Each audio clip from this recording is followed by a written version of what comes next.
You've been living a story, not one you chose, not one you would have written for yourself if someone had handed you the pen early enough.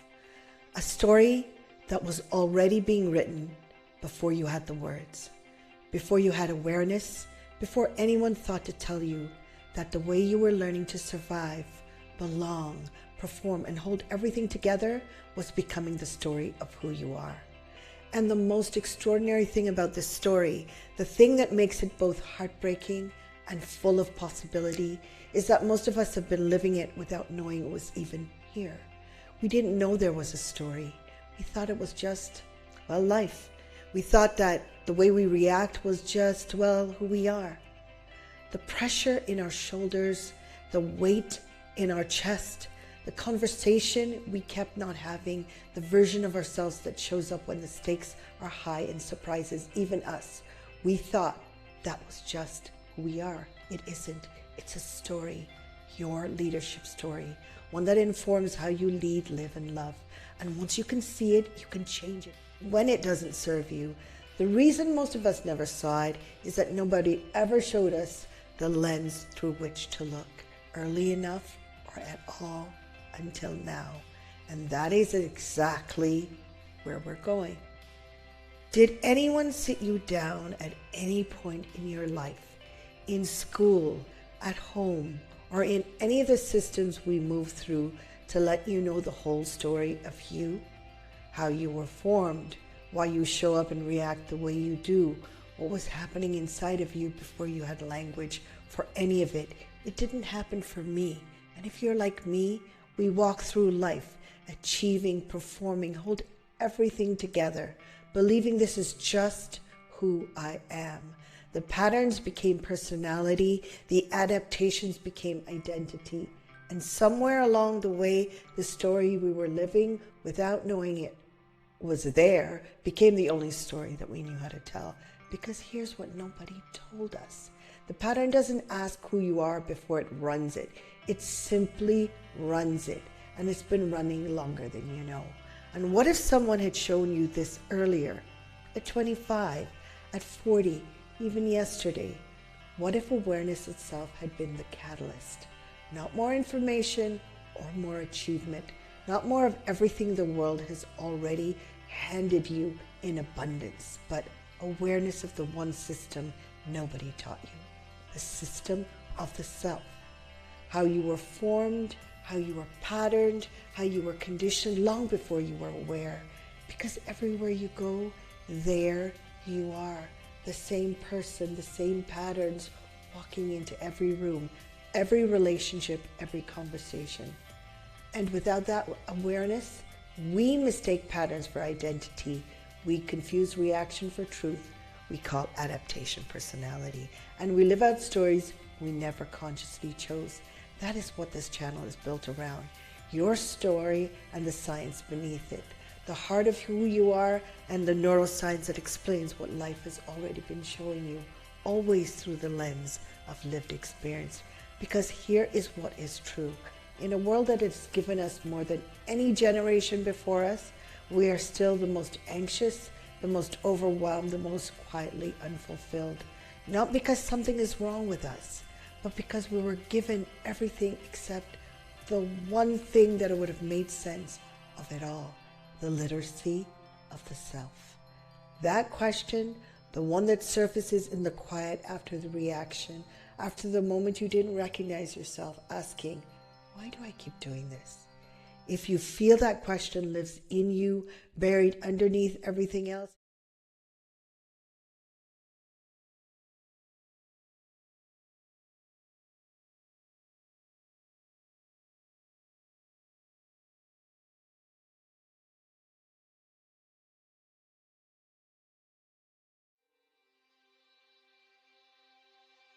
and I want to begin not with research, not with a framework. I want to start with this morning. Because somewhere in your morning today, maybe in the car after drop-off, maybe in the 30 seconds before the meeting started, maybe even in the bathroom with the door locked and the noise on the outside, there was a moment. It was a moment you didn't choose. It chose you. A reaction, a tightening, a word that came out wrong, a silence that stayed too long, and know that your whole body wanted to be a yes. And in the quiet underneath it all, the question, why do I keep doing this? That question is not weakness. That question is not evidence that something is wrong with you. That question is the beginning of discovering the most important understanding you will ever develop about yourself. And it doesn't matter what room you were in when it happened, because here is what I know about you. You show up. You've always shown up. From very early on, you learned how to hold things together, how to think ahead, how to carry what needs carrying without making it anyone else's problem. And most of the time, you do it extraordinarily well.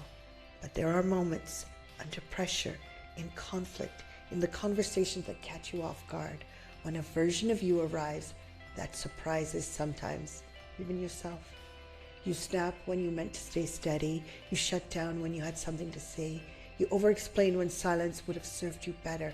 You walk into your child's room, meaning to connect and somehow leave more distant than when you entered. You sit across from your partner, feeling the words you need to say, living somewhere just below the surface, and something is there. And afterwards, in the quiet, you say, this is not who I am. Why do I keep doing this? I know that moment because I lived it. For years, I was a government executive, director of strategic planning and business relationship management, and I was good at it. I cared deeply, I thought carefully, I prepared exhaustively. There was a period when I was building a new organizational structure for a strategy that wasn't yet fully in place, and I was already building. Every scenario mapped, every risk anticipated, every contingency was considered before we moved. It felt like leadership, it felt like responsibility, like exactly what was needed. What I didn't see, what I couldn't see yet, was that my team was carrying the weight of my response in their bodies the same way I was carrying it in mine, shoulders tight, holding something that had no business in a strategy meeting. I thought I was being thorough. I didn't yet know I was running a pattern that had been rehearsed long before I ever walked into that building. And here is what I want you to. That wasn't just at work. The same pattern was running at home.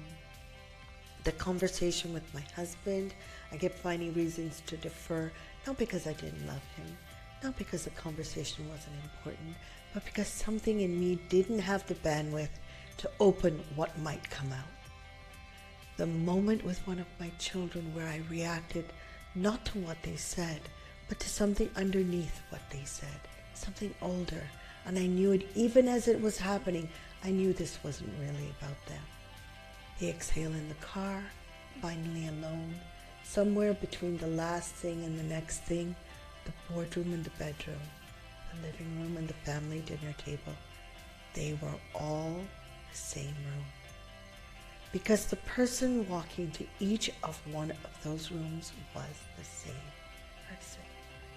And the pattern didn't clock out when I left the office. It didn't pause at the front door. It didn't politely excuse itself from the conversation with my husband, or the moment with my teenager, or the phone call with my aging parents. Who I was under pressure, that was who I was being. Not who I intended to be, not who I knew myself to be at my best. Who I was when the story was running me, instead of me running the story. And that story had been running long before the title, long before the career, long before any of the rooms I was walking into. I only understood this in retrospect, looking back through a different lens, not with judgment, with curiosity. And that shift, well, it's where everything began to change. So I got curious, and what I found, what the science showed me, shifted everything about how I understood myself. Because here is what nobody taught us about what is actually running the show. Our brain. Inside your brain, right now, two forces are always at work. The first is ancient. It has been with us since the beginning of human history. It lives in the part of your brain called the amygdala, and its only job, the only job it has ever had, is to keep you alive. The moment it perceives a threat, a raised voice, a critical tone, a moment of feeling unseen or overridden, it fires instantly without asking your permission, without stopping to assess whether the threat is real or remembered. To the amygdala, a difficult conversation and a lion in the wild feels exactly the same. Freaking amazing. And when it fires, it floods your body, cortisol, adrenaline, the full stress response activated in a fraction of a second. Your heart rate races, your breath goes shallow, your shoulders move towards your ears, your stomach tightens. And the prefrontal cortex, the part of your brain responsible for self-control, focus, and clear thinking, loses access to its full capacity. Not permanently, not completely, but enough to change everything about how you show up in that moment. Enough that the words you meant to say stay somewhere just below the surface, so the grounded leader you walked in as goes flat or sharp or disappears entirely behind over-explanation and over-functioning. Enough that afterward, alone in the elevator, in the car, in the quiet, you wonder, who was that? That is not a character flaw. That is a brain doing exactly what it was designed to do. And here is what makes it personal. Here's what makes your pattern yours. The amygdala doesn't just respond to what's happening right now. It responds to what this moment reminds it of. It has been cataloging your experiences since before you had language, since before you had awareness, since the very beginning of your story. And every time a situation felt threatening, every time you needed to hold it together, to perform, to stay vigilant, to anticipate what was coming before it arrived, your nervous system made a note. That is what danger feels like. That is what we do when danger arrives. And it has been reaching for that same response, that same learned protection ever since. So the shoulders that never fully relax in the meeting, that is not tension. That is a nervous system that learned a long time ago that staying alert meant staying safe. The stomach that never quite settles before the difficult conversation, that is not anxiety. That is a body that has been keeping score long before the mind caught up.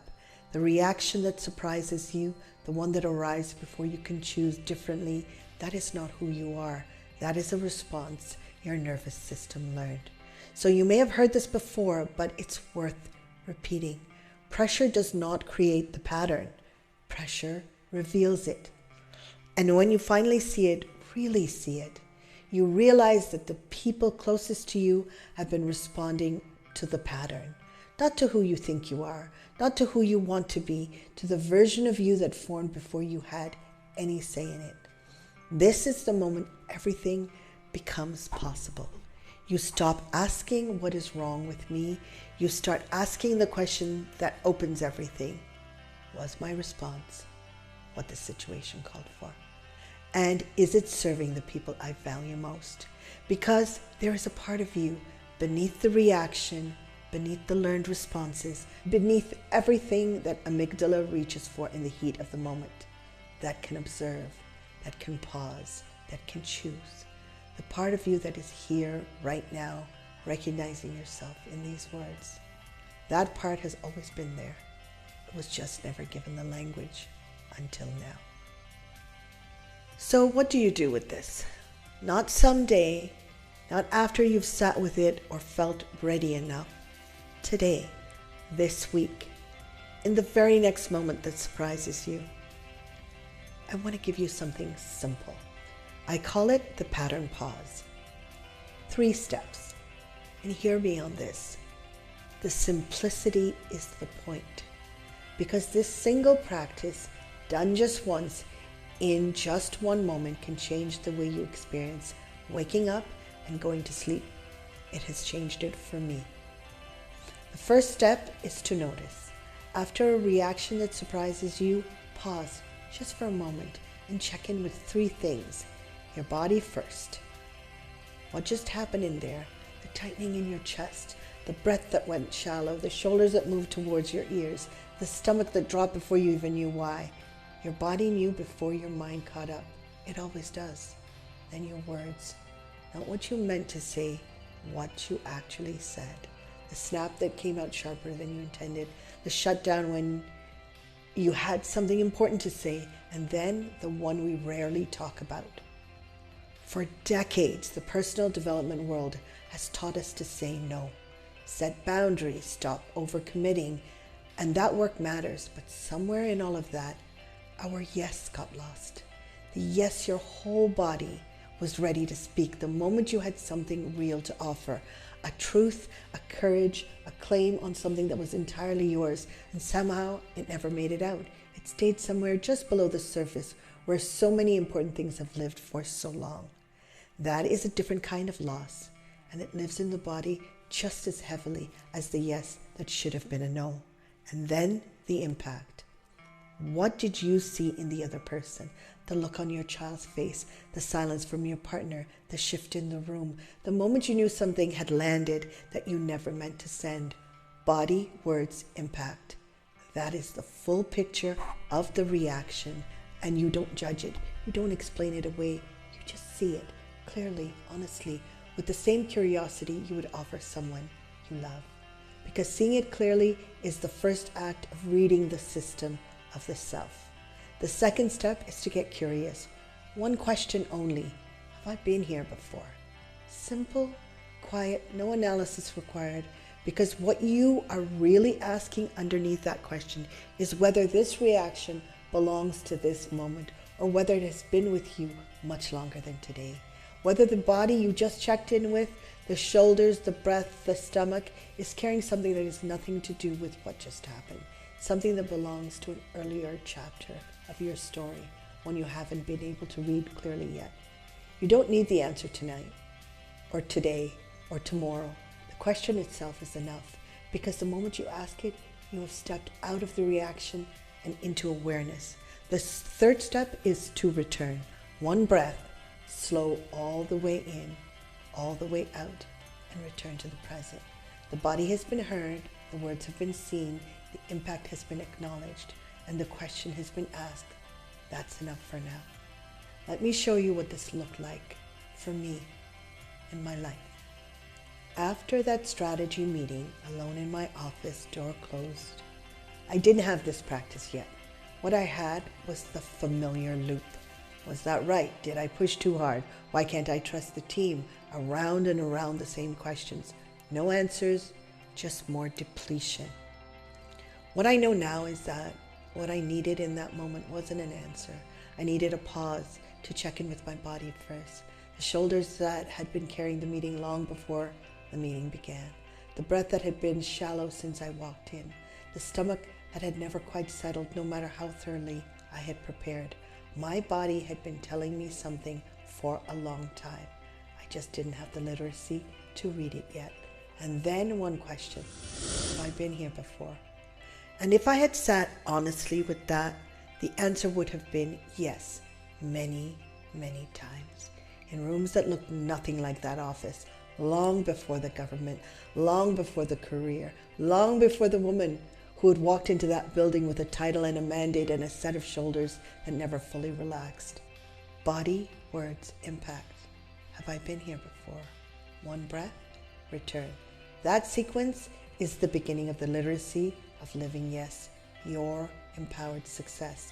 And that literacy is how we learn to read the system of the self. Do that once a week, just once, after one moment that surprises you. And when you begin to change your reaction, you will feel it in a way that you lead, in the way that you live, and in the way that you love. So here's where we are. We began today with a truth that nobody can argue with. 8 billion people, more information, more opportunity, more achievement than any generation before us, and still the most anxious, the most overwhelmed, the most quietly unfulfilled. Not because something is wrong with us, but because we were never shown the one system that would have made sense of all of it. Today, you began to see it. You saw how your story was written before you had words for it, how the patterns formed before you had awareness of them, how the brain you were given, this extraordinary, ancient, powerful instrument, had been reaching for the same learned responses since long before you walked into any of the rooms you've been walking into. And you saw something else. That the reaction that has been surprising you, the one that shows up under pressure in the conversations that matter most, in the moments you don't recognize yourself, was never a flaw. It was a formation, formed in an environment where it made complete sense. And formations, once seen, can be transformed. This is the moment the lens comes into focus, and the story that has always been there becomes visible for the first time.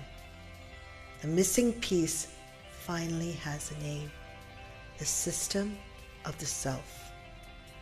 And what this means for you right now in this moment is that what you've been living without knowing it was there was never the whole story.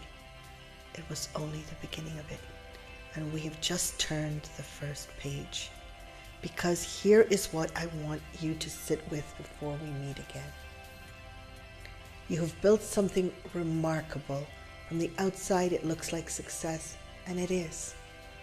But what if success and overwhelm have been living side by side in you for longer than you know? What if the very drive that built everything you are most proud of has also been quietly costing you something you haven't yet been able to name? This is not criticism.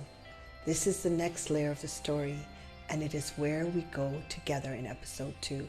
Stay with the pattern pause this week. Body, words, impact. Have I been here before? One breath and return. Just once. That's enough. You've already begun. If something shifted in you today, even slightly, in the way you understand yourself, you are exactly where you need to be. This is chapter 1, episode 1, and we are just beginning. Before we meet again in episode 2, I want to leave you with this. You have spent years building a life that looks like success from every external measure, and you've done it extraordinarily well.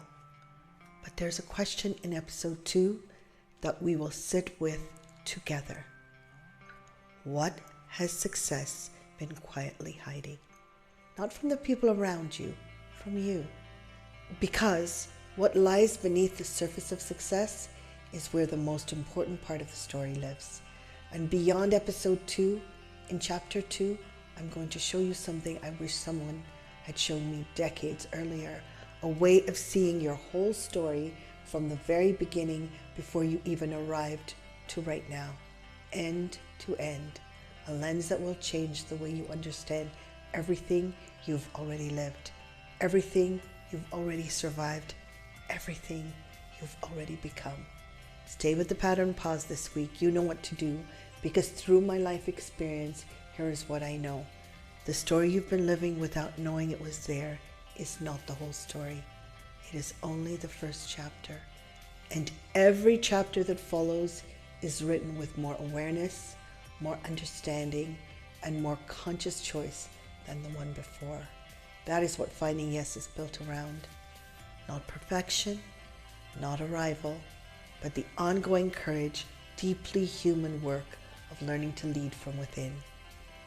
You see, when your perspective shifts and your perception recalibrates, your unrealized potential is released and your empowered self is revealed. Leadership starts within. It starts with you, always. My name is Lolita Devi Singh. Until next time, say yes to leading better, living better, and loving better.